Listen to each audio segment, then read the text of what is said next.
Fala, leitores da Bíblia, tudo bem com vocês?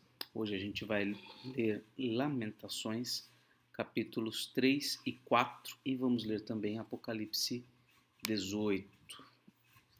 Vamos então à nossa leitura.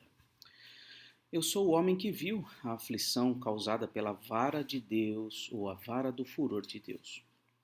Ele me levou e me fez andar nas trevas e não na luz.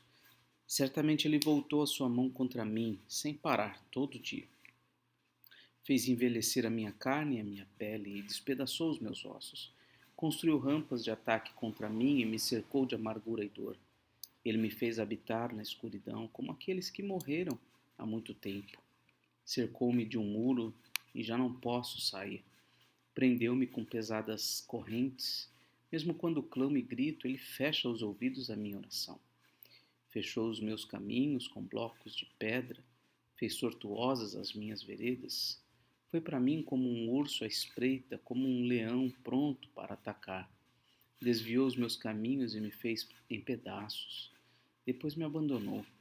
Entesou seu arco e me pôs como alvo de suas flechas. As flechas da sua aljava atingiram meu coração. Fui feito motivo de riso para todo o meu povo e a sua canção de deboche o dia inteiro.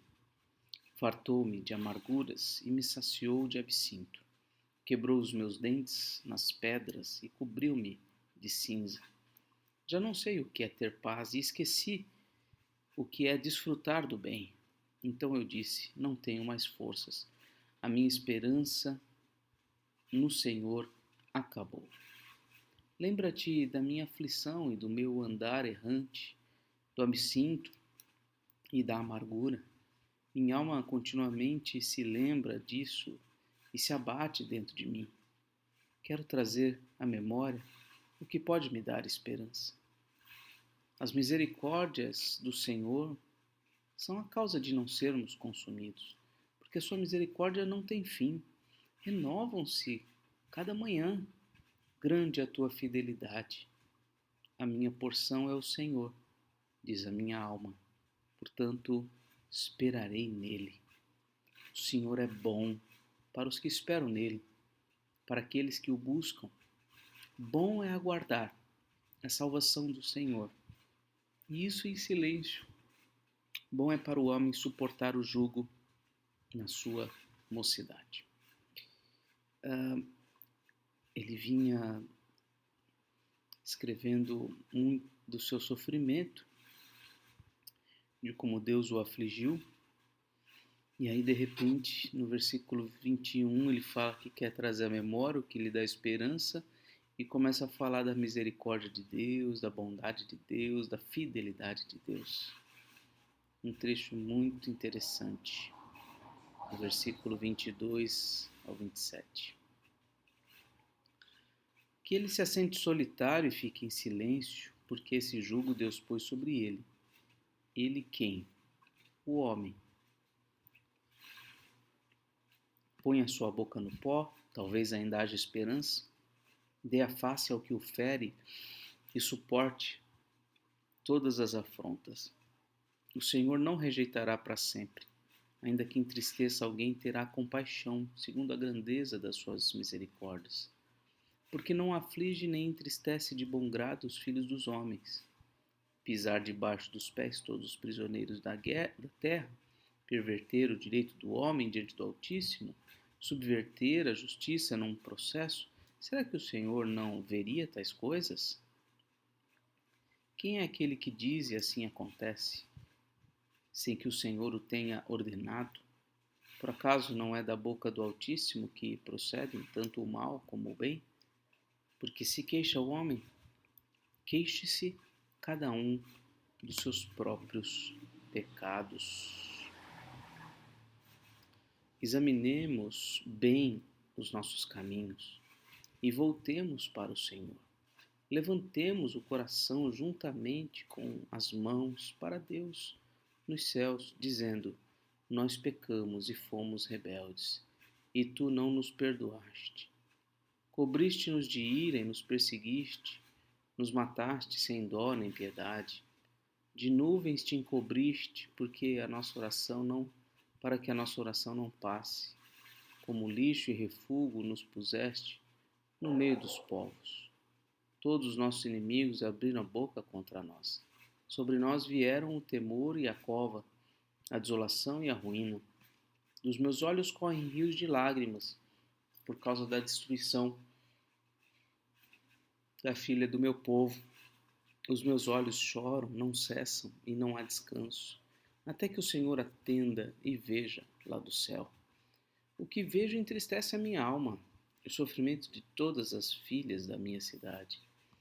Aqueles que sem motivo são meus inimigos, caçaram-me como se eu fosse uma ave, lançaram-me vivo numa cova e atiraram pedras sobre mim. Águas correram sobre a minha cabeça. Então eu disse: estou perdido. Da mais profunda cova, Senhor, invoquei o teu nome. Ouviste a minha voz quando pedi: não feches os teus ouvidos aos meus lamentos, ao meu clamor. No dia em que te invoquei, chegaste perto de mim e disseste: não tenha medo. Defendeste a minha causa, Senhor, remiste a minha vida. Viste, Senhor, a injustiça que me fizeram? Julga a minha causa. Viste toda a sua vingança, todos os seus planos contra mim. Ouviste as suas afrontas, Senhor. Todos os meus planos, todos os seus planos contra mim.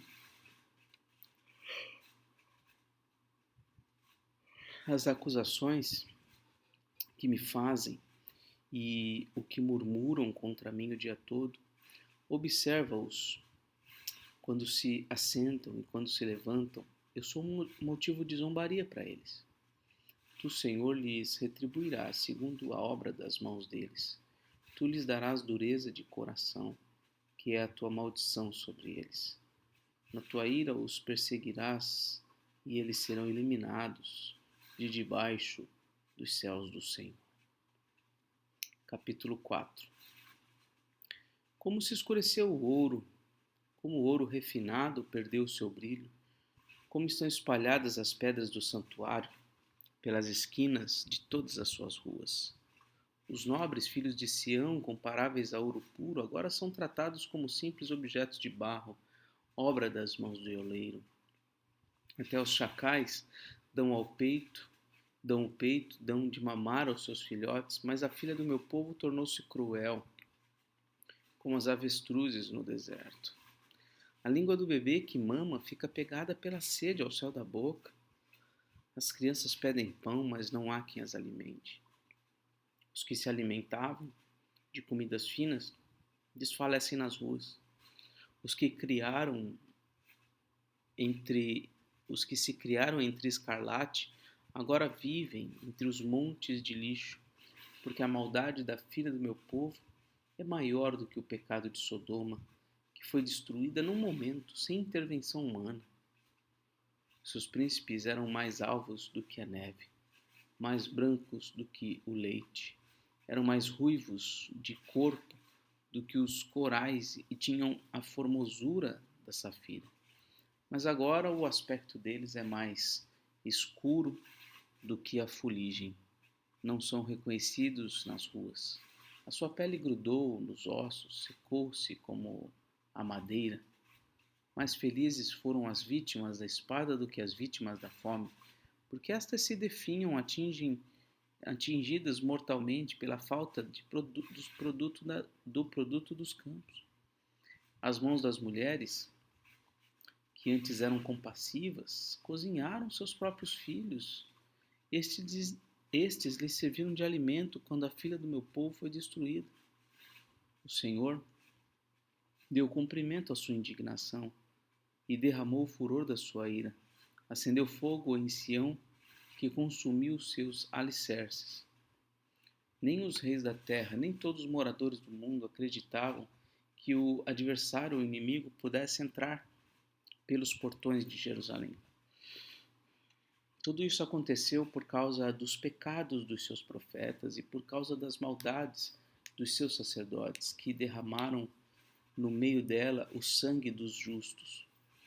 Vagueiam como cegos pelas ruas, andam contaminados de sangue, de maneira que ninguém pode tocar na roupa deles. E o povo grita: afastem-se, imundos, afastem-se, afastem-se, não toquem em nada. Quando fugiram e andaram errantes, dizia-se entre as nações: aqui eles não podem morar. A ira do Senhor se espalhou. Ele já não dá atenção a eles, não respeitaram os sacerdotes, nem se compareceram dos anciãos. Os nossos olhos ainda desfalecem, esperando o socorro que nunca chega. De nossas torres temos olhado para um povo que não nos pode livrar. Espreitavam os nossos passos de maneira que não podíamos andar pelas nossas ruas. Nosso fim se aproximava, os nossos dias estavam contados, era chegado o nosso fim. Os nossos perseguidores foram mais ligeiros do que as águas dos céus. Sobre os montes nos perseguiram, no deserto nos armaram ciladas. O ungido do Senhor, que era o nosso alento, foi preso nas armadilhas deles. Dele dizíamos: debaixo da sua sombra viveremos entre as nações. Exulte e alegre-se agora, ó filha de Edom. Você que habita na terra de Uz, logo chegará a sua hora de beber do cálice. Você ficará embriagada e despida. O castigo por causa da sua maldade está consumado, ó filha de Sião. O Senhor nunca mais a levará para o exílio, mas ele castigará a sua maldade, ó filha de Edom. Porá a descoberto os pecados que você cometeu. Bem, agora vamos a Apocalipse 18. Lembrando que nós estamos na penúltima sessão de Apocalipse. No meio dessa sessão, que iniciou no capítulo 17, vai até o versículo 19. Nós hoje vamos ler o capítulo 18. O anúncio da queda da Babilônia. Depois dessas coisas, vi descer do céu outro anjo que tinha grande autoridade, e a terra se iluminou com a sua glória. Então exclamou com potente voz, dizendo: Caiu, caiu a grande Babilônia. Ela se tornou morada de demônios, refúgio de toda espécie de espírito imundo e esconderijo de todo tipo de ave imunda e detestável. Pois todas as mãos beberam do vinho do furor da sua prostituição. Com ela se prostituíram os reis da terra. Também os moradores da terra se enriqueceram à custa da sua luxúria. Ouvi outra voz do céu dizendo: Saiam dela, povo meu, para que vocês não sejam cúmplices em seus pecados, para que os seus flagelos não caiam sobre vocês, porque os pecados dela se acumularam até o céu, e Deus se lembrou das injustiças que ela praticou. Retribuam-lhe como também ela retribuiu. Paguem-lhe em dobro segundo as suas obras. E no cálice em que ela misturou bebidas, misturem dobrado para ela. O quanto a si mesma glorificou e viveu em luxúria, deem a ela em igual medida tormento e pranto, porque ela pensa assim: estou sentada como rainha, não sou viúva, nunca saberei o que é pranto. Por isso, em um só dia, sobrevirão os seus flagelos, morte, pranto, fome, e será queimada pelo fogo, porque poderoso é o Senhor Deus que a julga. Os reis da terra, com que elas se prostituíram e viveram em luxúria, vão chorar e lamentar por causa dela quando virem a fumaça do seu incêndio.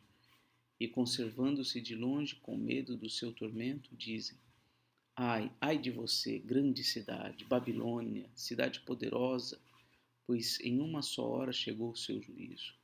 E por causa dela choram e planteiam os mercadores da terra, porque ninguém mais comprará a sua mercadoria.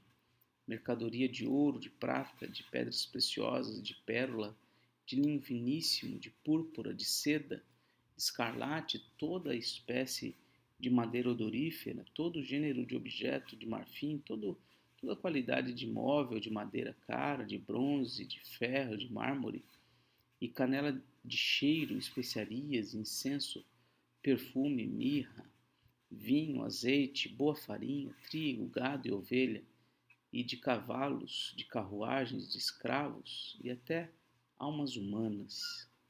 Eles dizem: o fruto que tanto lhe apeteceu se afastou de você, e para você se extinguiu tudo que é delicado e esplêndido, e nunca mais serão achados.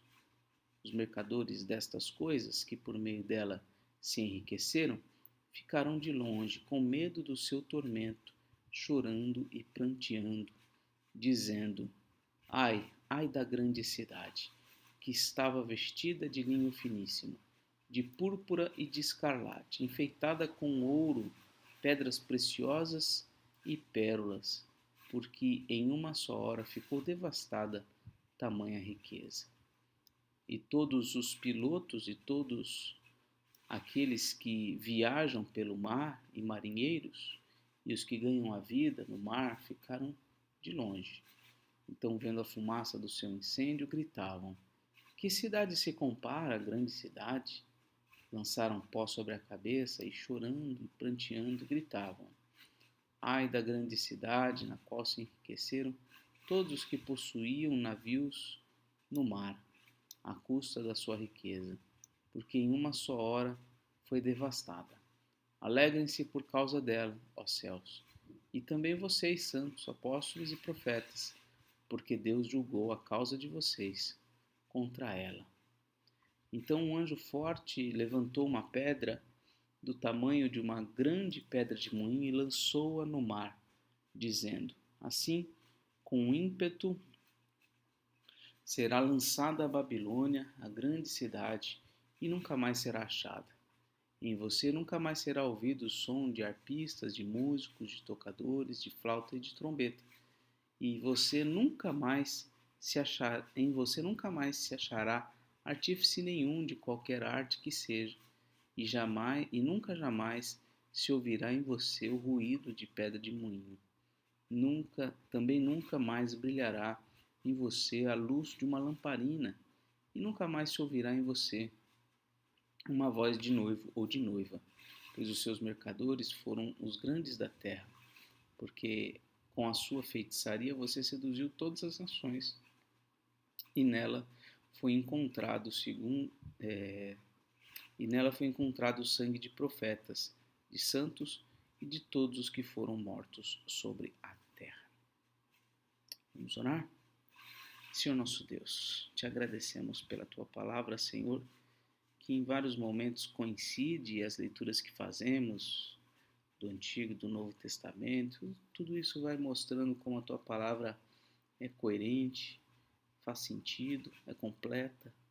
Que o Senhor nos ajude a amar a tua palavra e nos apropriar o máximo possível dos conhecimentos, das instruções que obtemos a partir dela. Te agradecemos por tudo, abençoa-nos, abençoa nossas famílias. Assim oramos em nome de Jesus. Amém. Muito bem, essa foi a leitura de hoje. Um forte abraço e até mais, se Deus quiser.